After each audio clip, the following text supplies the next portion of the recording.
Joining me now is Aaron Parnas. He's a digital journalist and a lawyer who's built up more than 7 million followers online. He's the author of The Parnas Perspective on Substack. Aaron, I didn't go through every race in Arizona tonight, and there are a lot of people saying, I don't have anything to do with Arizona. Why do I care? The reason you care is that every Trump-endorsed election denier who ran on the Republican ticket for nomination tonight has won. Election denial, which is now central to this midterm election, is alive and well in election denial central, which is Arizona. Yeah, 100%. And it's not just in 2026, right? The White House runs through Arizona in 2028. And so this midterm election is going to decide the future of Arizona's elections. And what we saw from the president over the past 2 weeks with all of these new hyperbolic, made-up election denialism claims, he's setting the stage for a Republican candidate to potentially win as Secretary of State in Arizona, an election denier, who can then implement all of these fake election conspiracies on behalf of the president and the White House. So it's very concerning, and I think the entire country should be watching what's happening in Arizona tonight. You know, I was out of the country when Donald Trump gave his speech, and I have to say, like, my first response was big groan.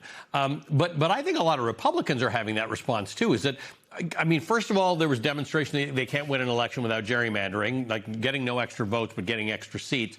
And now it's this. Meanwhile, we've got this war with Iran.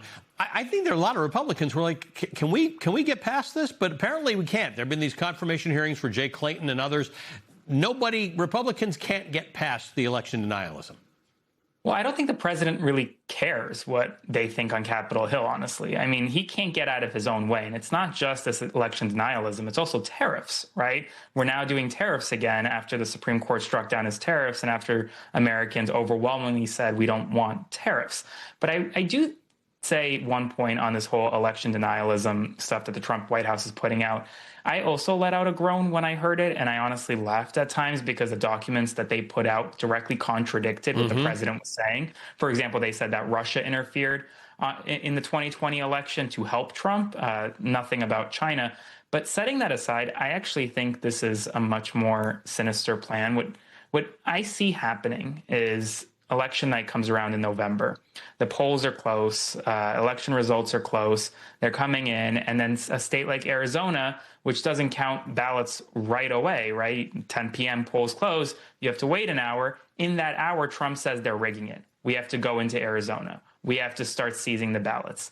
And a situation like that could be extremely detrimental to our democracy because I don't know what will happen at that point.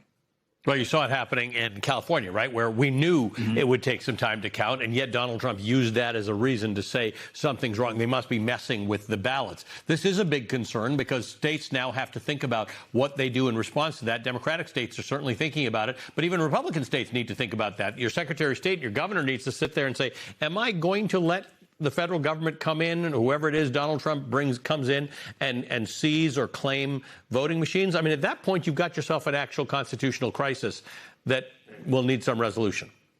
100%. And I don't know what the resolution will be, because what happens if the courts rule against the president and then the president says, well, I don't believe what the courts are saying, right? I mean, you could take this as to the nth degree, and the nth degree is a situation where you have the Supreme Court saying one thing and the president saying another thing. And we kind of saw that on January 6, 2021, where every single court went up against Donald Trump and ruled against him 66-0.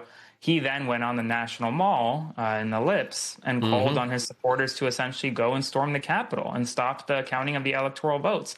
You could see this January 6th replicated across the country at state capitals or in, for example, Maricopa County at the election where they're counting ballots. It's scary, and I think the people need to be aware of what's happening.